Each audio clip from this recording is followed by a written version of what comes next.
En las sombras de la historia, ocultos entre susurros y leyendas, se esconden relatos que desafían lo que creemos conocer. Asesinatos sin resolver, crímenes que congelan la sangre, y misterios que nadie ha logrado descifrar. ¿Estás listo para adentrarte en lo desconocido? Este es un lugar donde lo real y lo sobrenatural se entrelazan, donde cada caso, cada historia, te dejará cuestionando los límites de la verdad.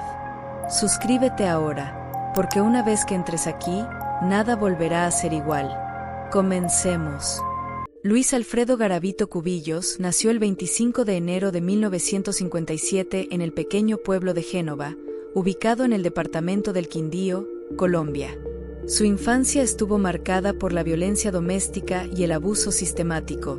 Su padre, un hombre alcohólico y brutal, golpeaba regularmente a Luis, a sus hermanos y a su madre, quien era una mujer sumisa y profundamente religiosa que no podía proteger a sus hijos de los ataques de su marido.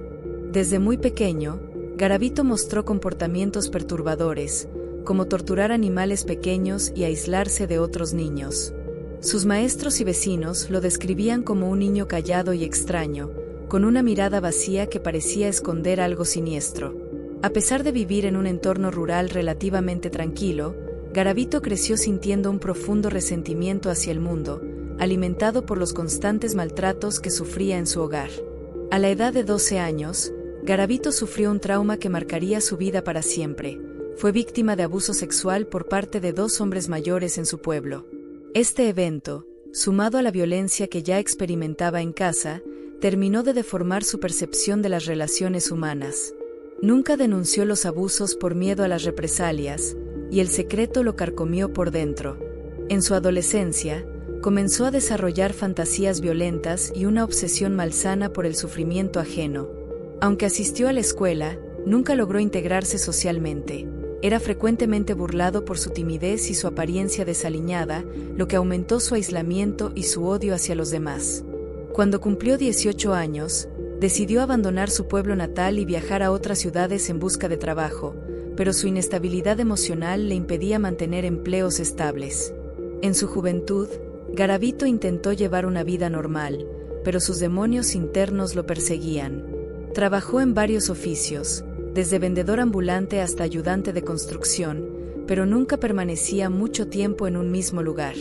En los años 80, comenzó a frecuentar zonas marginales de ciudades como Bogotá, Pereira y Armenia, donde se mezclaba con indigentes y niños de la calle. Adoptaba identidades falsas, a veces haciéndose pasar por un predicador religioso o un mendigo, para ganarse la confianza de los más vulnerables. Ya en esa época, empezó a sentir una atracción malsana hacia los niños y adolescentes, aunque aún no cometía crímenes graves. Sin embargo, sus fantasías de violencia se hacían cada vez más intensas, y comenzó a planear cómo llevarlas a cabo sin ser descubierto. Los primeros crímenes confirmados de Garavito ocurrieron a mediados de la década de 1990, aunque hay sospechas de que pudo haber asesinado antes sin dejar rastro. Su modus operandi era siempre el mismo.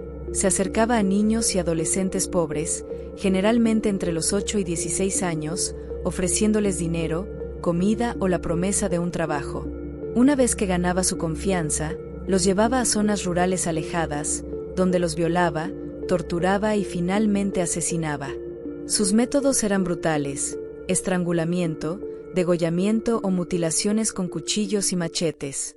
A menudo, ataba las manos de sus víctimas antes de matarlas, y en algunos casos les cortaba los genitales. Los cuerpos eran abandonados en lugares remotos, donde sabía que tardarían en ser encontrados. Para evitar ser capturado, Garavito viajaba constantemente por diferentes regiones de Colombia, cambiando de identidad y apariencia. Utilizaba alias como Bonifacio Morera o Javier Gordillo y se hacía pasar por distintas figuras, a veces un vendedor ambulante, otras un monje o incluso un enfermero. Esta movilidad y su habilidad para camuflarse le permitieron evadir a las autoridades durante años. En cada ciudad, seleccionaba víctimas en barrios marginales, donde sabía que las desapariciones no serían investigadas con urgencia. Las familias de los niños, muchas veces desplazados por la violencia o en extrema pobreza, rara vez denunciaban los casos a tiempo. Las autoridades, por su parte, No conectaban los crímenes, atribuyéndolos a la delincuencia común o a grupos armados. El año 1997 marcó un punto de inflexión en la historia de Garavito. En Tunja, Boyacá, fueron descubiertas varias fosas comunes con restos de niños y adolescentes. Los cuerpos presentaban patrones similares: manos atadas, signos de tortura y abuso sexual. La prensa comenzó a hablar de un posible asesino en serie, pero las investigaciones avanzaban lentamente debido a la falta de coordinación entre las distintas jurisdicciones policiales.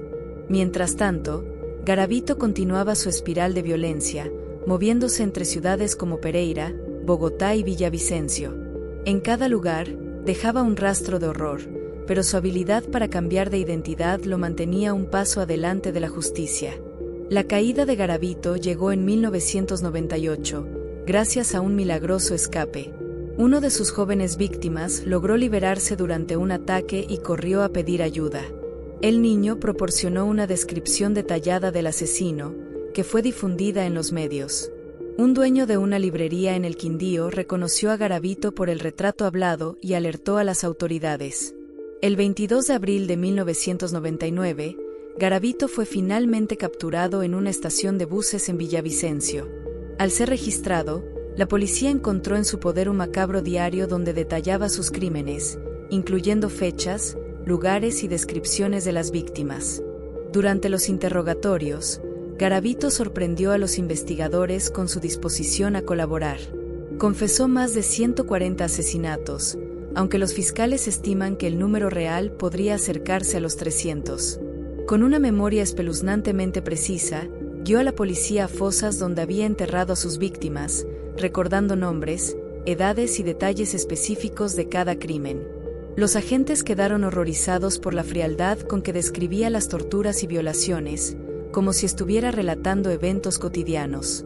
Su falta de remordimiento era evidente. En ocasiones, incluso se jactaba de su eficiencia para evadir a la justicia durante tantos años.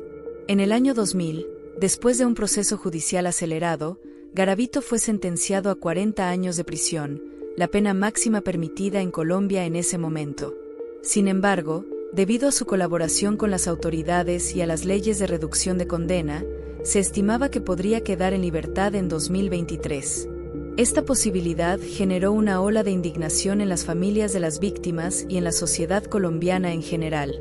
Finalmente, Garavito fue enviado a una prisión de máxima seguridad, donde permaneció en aislamiento por temor a que otros reclusos lo asesinaran en venganza por sus crímenes. La vida de Garavito en prisión fue tan contradictoria como su personalidad. Por un lado, en algunas cartas y entrevistas expresaba un supuesto arrepentimiento, afirmando que quería redimirse.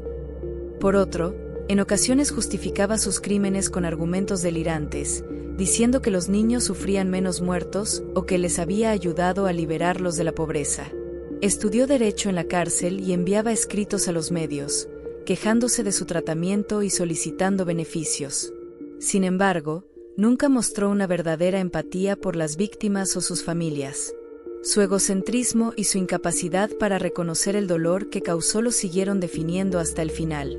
El caso de Garavito dejó al descubierto graves fallas en el sistema judicial y policial colombiano.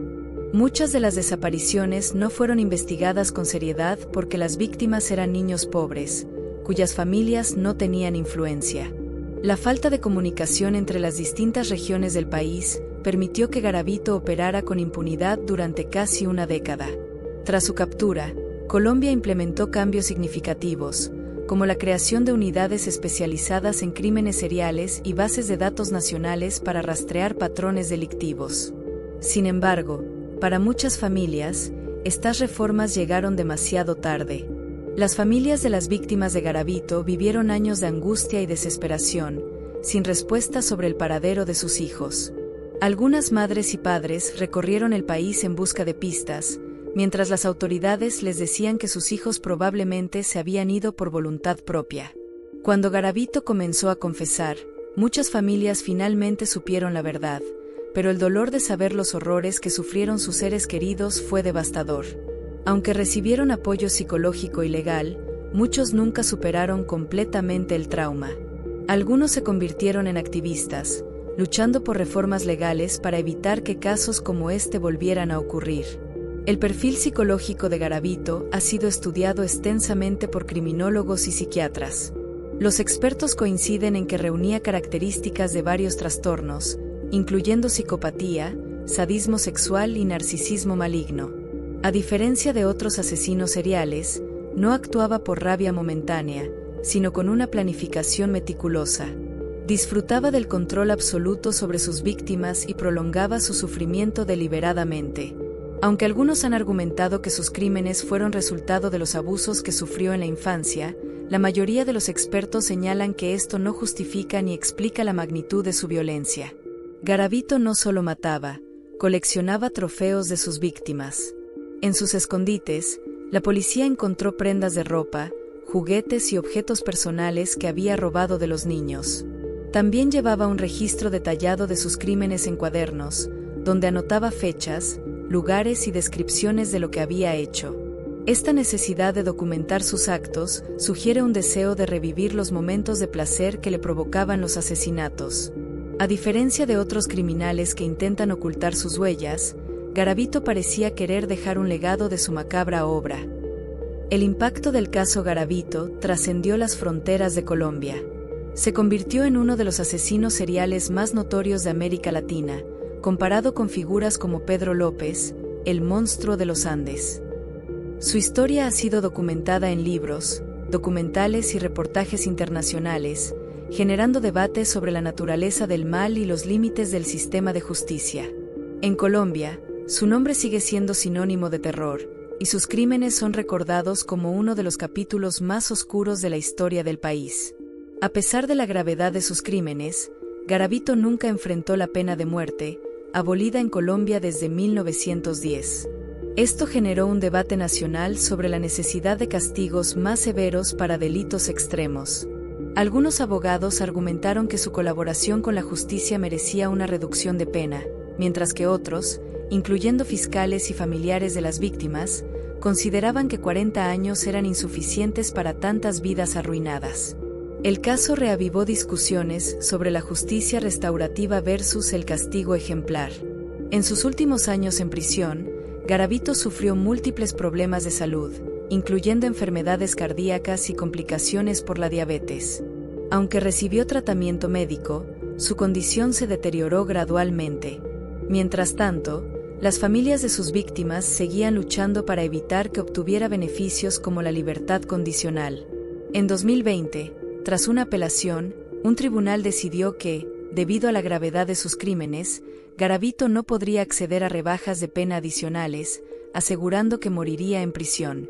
Luis Garavito falleció el 12 de octubre de 2023 en la cárcel de máxima seguridad de Valledupar, a los 66 años, debido a un paro cardiorrespiratorio. Su muerte no fue lamentada por casi nadie. De hecho, muchas víctimas y sus familias expresaron alivio. Sin embargo, su legado de horror sigue vivo en la memoria colectiva de Colombia. Las preguntas sobre cómo pudo operar por tanto tiempo sin ser detenido siguen sin respuestas satisfactorias, y su caso sigue siendo un recordatorio de los peligros de la impunidad y la indiferencia hacia los más vulnerables. El caso Garavito dejó lecciones dolorosas pero necesarias para Colombia. Hoy, el país cuenta con protocolos más estrictos para investigar desapariciones, especialmente de menores. Se crearon sistemas de alerta temprana y bases de datos unificadas para identificar patrones criminales.